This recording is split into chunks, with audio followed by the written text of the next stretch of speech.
జనగామ జిల్లా కాంగ్రెస్ పార్టీ అధ్యక్షులు కొమ్మూరి ప్రతాప్ రెడ్డి ఆదేశాల మేరకు నర్మేట మండలం కేంద్రంలో కాంగ్రెస్ పార్టీ కార్యాలయంలో ఎమ్మెల్సీ పట్టభద్రులు ఉచిత నమోదు కార్యక్రమంలో పాల్గొన్న గంగం నరసింహారెడ్డి మాట్లాడుతూ కాంగ్రెస్ పార్టీ చేపట్టినటువంటి 6 గ్యారంటీ పథకాలు 50 రోజుల్లో 4 పథకాలను అమలు చేసిన ఘనత యనుమల రేవంత్ రెడ్డిది అని అన్నారు.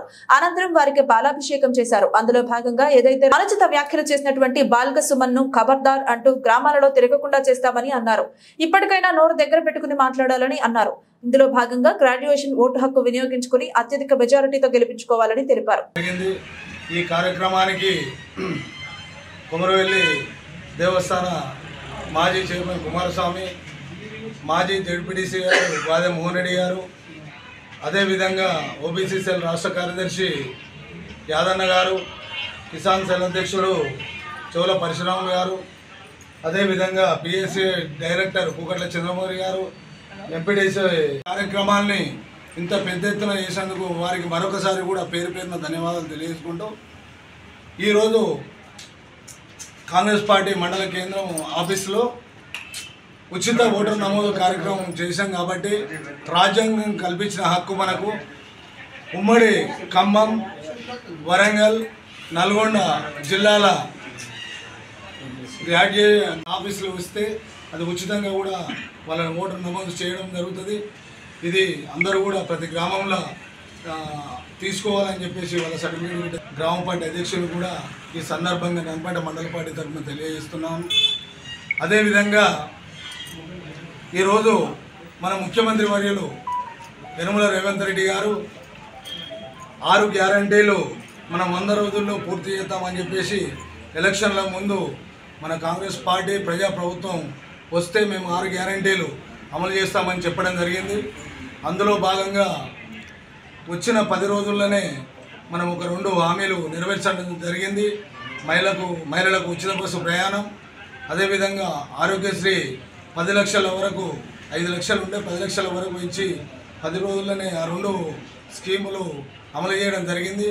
మళ్ళీ నిన్న రేవంత్ రెడ్డి గారు ప్రకటించారు, ఒకటి 500కే సిలిండర్, ఇంతకుముందు 1000 రూపాయలు ఉంది, 500కే సిలిండర్, మరియు అదేవిధంగా 200 యూనిట్ల వరకు ఉచిత కరెంట్. ఈ 2 స్కీములు నిన్న అనౌన్స్ చేయడం జరిగింది. ఫిబ్రవరి నెల నుంచే స్టార్ట్ అయిందని చెప్పేసి నెక్స్ట్ మంత్ నుంచి కరెంట్ బిల్లు కూడా ఉన్నది. అదేవిధంగా మళ్ళీ అసెంబ్లీ స్టార్ట్ అవుతుంది 8వ తారీఖు. అసెంబ్లీలో కూడా ఇంకొక 2 స్కీములు అమలు చేయడానికి అది కూడా జరుగుతూ ఉన్నది. సమీక్ష సమావేశాలు కూడా జరుగుతూ ఉన్నాయి. కాబట్టి మన ప్రజాప్రభుత్వం రానున్న రోజుల్లో మిగతాయి కూడా మనం ఏదైతే ఇచ్చినామో అన్నీ అమలు దిశగా పోతూ ఉన్నది. అదేవిధంగా నిన్న ఒక 2 రోజుల క్రితం నర్సులకు ఒక 7,000 పైచీలకు ఉద్యోగాలు నియామక పత్రాలు ఇవ్వడం జరిగింది. మిగతా కూడా ఇలా ఆంధ్రజ్యోతిలో కూడా ప్రచురమైంది. ఉద్యోగాలు టీచర్సే కానీ మిగతా ఉద్యోగాల గురించి దానిలో కూడా అంటే యూత్ కానీ ఎవరు కానీ ఇంతకుముందు ఉన్న బీఆర్ఎస్ ప్రభుత్వం మొత్తం రోడ్ల మీద తిరిగి ఉద్యోగాలు లేకుండా నానా ఇబ్బందులు పడి ఇలా యువత మొత్తం చెడుదారులు పట్టే పరిస్థితికి వచ్చింది.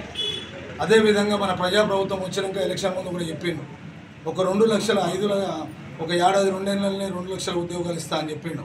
అందులో భాగంగానే ఒక 7,000 పైచీలకు నిన్న నియామక పత్రాలు ఇచ్చిండు.